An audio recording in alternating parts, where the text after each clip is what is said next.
मुजफ्फरपुर बिहार का एक शांत और विरासत से भरा शहर है, लेकिन इसी शहर में हुई एक खौफनाक घटना ने सबको चौंका दिया।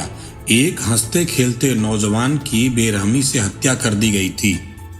इस हत्या से पूरे शहर में सनसनी फैल गई। हर कोई यही जानना चाहता था कि इस हत्या के पीछे आखिर कौन शख्स है। जब लोगों को ये बात पता चली कि उसकी गर्लफ्रेंड ने ही यह सारा खेल रचा है, तो सबके पैरों तले जमीन खिसक गई।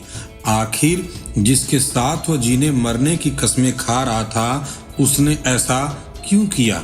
लास्ट तक बने रहें, जानते हैं इस खौफनाक कहानी की पूरी दास्तां। दोस्तों नमस्कार, स्वागत है आपका हमारे YouTube चैनल पे।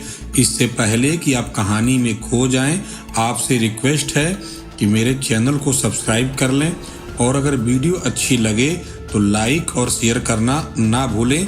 तो शुरू करते हैं आज की कहानी। मुजफ्फरपुर के बरूराज थाना क्षेत्र में एक जयप्रकाश नाम का लड़का रहता था। वह काफ़ी होनहार था। वह अपने दोस्तों के बीच बहुत लोकप्रिय था, लेकिन जयप्रकाश की जिंदगी में कोई और ही खास था जिसे वह जान से ज़्यादा चाहता था, और उसका नाम था ललिता। ललिता बहुत ही खूबसूरत और जवान थी। वह जयप्रकाश के रिलेशन की ही थी। दोनों की मुलाकात हुई और दोनों एक दूसरे को पसंद करने लगे, और फिर धीरे धीरे दोनों का आपस में प्यार हो गया। प्यार जब परवाना चढ़ा तो दोनों ने आपस में शारीरिक संबंध भी बना लिया, और यह सिलसिला जब शुरू हुआ तो खत्म होने का नाम ही नहीं लिया। इधर जब जयप्रकाश और ललिता आपस में अंतरंग होते थे तो जयप्रकाश अपनी मोबाइल से उस प्राइवेट पलों को कैद कर लेता था, फोटो और वीडियो के रूप में। धीरे धीरे समय बीता, दोनों बहुत खुश थे, लेकिन एक दिन जयप्रकाश ललिता को वीडियो कॉल करता है। उसी समय ललिता के कमरे से किसी और लड़के को वह देख लेता है। उसी समय से जयप्रकाश और ललिता के इस रिश्ते में शक की एक दीवार खड़ी हो जाती है। अक्सर उसी बात को लेकर के जयप्रकाश और ललिता के बीच में विवाद होने लगा, और जो रिश्ता शादी में बदलने वाला था वह अब नफरत में बदल गया। जहां प्यार बढ़ना चाहिए था वहां अब शक बढ़ने लगा था। प्रेमिका ललिता इसी बीच BPASC की तैयारी करने पटना चली गई। कुछ महीने बाद दोनों के रिश्ते में दरार हो गई। इसी बीच प्रेमिका ने जयप्रकाश से शादी से इनकार कर दिया। इसके बाद दोनों के बीच अब बातचीत बंद हो गई। जयप्रकाश उसे मनाने की भरपूर कोशिश करता रहा, लेकिन वो नहीं मानी।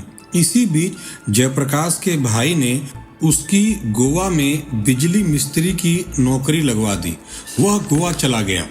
इसी बीच प्रेमिका बीमार हो जाती है और उसका पूरा खर्चा जयप्रकाश ने उठाया। बाद में भी उसने बहुत सारे पैसे ललिता को दिया करता था।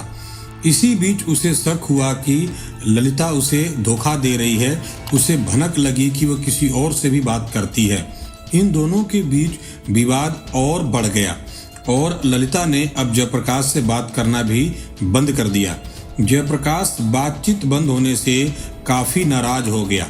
उसके पास प्रेमिका ललिता के कुछ प्राइवेट वीडियो और फोटो थे, जिन्हें वह लड़की के रिश्तेदारों के मोबाइल पे व्हाट्सएप पे भेजने लगा। इसके बाद ही जयप्रकाश को हत्या की धमकी भी मिलने लगी। यह सब देख करके सुन करके ललिता आग बबूला हो गई, और उसने इस खौफनाक वारदात को अंजाम देने का मन बना लिया। जब अचानक ललिता जयप्रकाश को फिर से फोन करने लगी, उसने उससे माफ़ी मांगी और बोला कि तुम मुजफ्फरपुर चले आओ, लेकिन जयप्रकाश नहीं आ रहा था। वह बात बात में कह देता था कि अगर मैं आऊं और तुमने मुझे जान से मरवा दिया तो। जयप्रकाश को भी डर था कि उसकी हत्या हो सकती है। इसी बीच ललिता ने जयप्रकाश को शादी का झांसा दिया। उसे विश्वास दिलाया कि मुजफ्फरपुर पहुंचते ही वह उससे शादी कर लेगी। उसको भरोसा नहीं था। उसके बावजूद वह गोवा से मुजफ्फरपुर आ जाता है। उसको इस बात की बिल्कुल भनक नहीं थी कि उसकी प्रेमिका ने उसके खिलाफ ऐसा षड्यंत्र, ऐसा जाल बिछा रखा है जिससे वह निकल ही नहीं सकता। वह मुजफ्फरपुर आता है। सबसे पहले वह भगवानपुर स्थित अपने भाई के किराए के मकान पर जाता है। उसके बाद वह प्रेमिका से मिलने पहुंच जाता है। जयप्रकाश भगवानपुर के एक होटल में जाता है, वहां प्रेमिका से मिलता है। दोनों साथ में ब्रेकफास्ट करते हैं, नाश्ता करते हैं।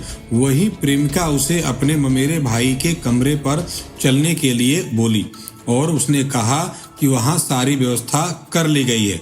दोनों साथ में कमरे में पहुंचते हैं। इसी बीच जयप्रकाश ने घर वालों को कॉल करके जानकारी दी कि वह रविंद्र, जो ललिता का ममेरा भाई है, उसके पास एक कमरा है, हम वहीं पे जा रहे हैं। जयप्रकाश जैसे ही कमरे में पहुंचता है, पहले से तैयार लड़की के पिता, सगे और ममेरे भाई व बहनोई चाकू लेकर के जयप्रकाश पर टूट पड़ते हैं। उसके भाई ने सबसे पहले जयप्रकाश के गले पे वार किया और उसका गला रेत दिया। फिर लगातार पेट में कई वार किया, जिससे पेट की अतड़ियां बाहर निकल गई। जयप्रकाश की मौत हो जाने पे सब ने मिलकर लाश को बोरे में रखा और उसके बाद 100 को साइकिल पे लाद करके 100 मीटर दूर फेंक करके फरार हो गए। जयप्रकाश के परिजनों ने पुलिस में रिपोर्ट लिखाया और जयप्रकाश और ललिता का एक वीडियो क्लिप भी दिखाया, जिसमें वह उसको बुला रही थी, मना रही थी, लेकिन वह बोलता है कि कहीं तुम मुझे जान से तो नहीं मरवा दोगी। यह क्लिप देखते ही पुलिस आनन फानन में तुरंत दबिश डालती है, लेकिन अपराधी फरार थे। इसी बीच जो उसका ममेरा भाई था, जो देवरिया का निवासी था रविंद्र, उसकी खबर लगती है मुखबिर के द्वारा और पुलिस दबिश डालती है और उसको गिरफ्तार कर लेती है। बाकी अपराधियों की तलाश जारी है, पुलिस उनकी निरंतर तलाश कर रही है। यह कहानी हमें सिखाती है कि रिश्तों में ईमानदारी सबसे महत्वपूर्ण है, वरना एक छोटी सी गलती एक बड़े अपराध का रूप ले लेती है। तो दोस्तों, ये थी आज की सच्ची कहानी।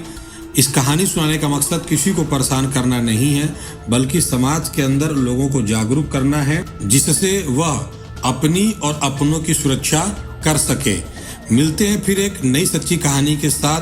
तब तक के लिए सतर्क रहें, सुरक्षित रहें। आपका धन्यवाद।